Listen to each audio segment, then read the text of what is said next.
All right, guys, I want to bring in our panel and discuss this now. Jillian Melcher is back with us along with Pete Hegseth. You know, Pete, the code of Fed regulations, we know you military guys, there's all kinds of codes out there. And the thing is, the onus is always on the person and people involved to know these codes and to follow them. Having said that, as they comb through this for an assessment, we know that there were 22 top secret emails. How do you see it playing out from here?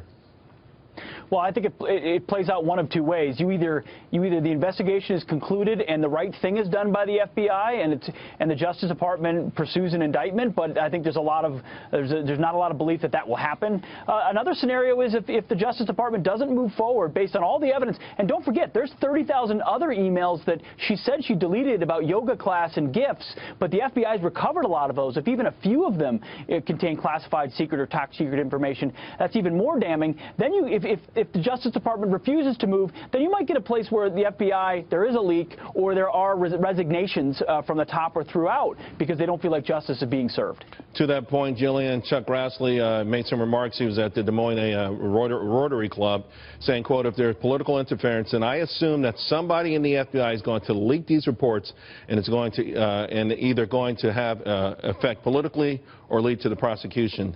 That's pretty heavy charge from someone that high-ranking in our government. Absolutely, and he actually kind of had to walk that back, say, oh, I'm not asking you to break the law, but it might happen. That said, I don't think he'd mind it too much if it happened.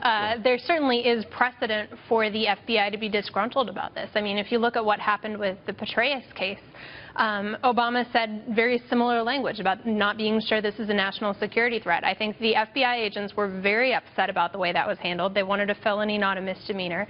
I think there's just a general sense, as the New York Times has reported, that if Hillary gets off easily with this, there's going to be an uproar. But, Pete, is there a middle ground? I mean, either she gets off completely or she's dinged, and any kind of ding, I think, in this political season is going to have a massive impact on her efforts to be good to the White House.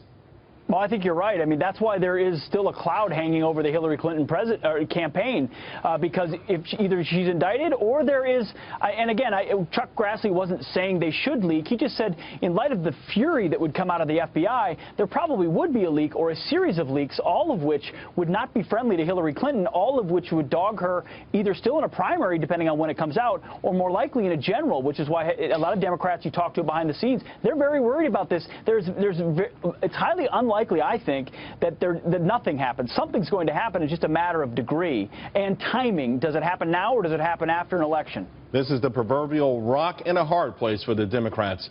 Guys, thank you very much. Talk to you again real soon.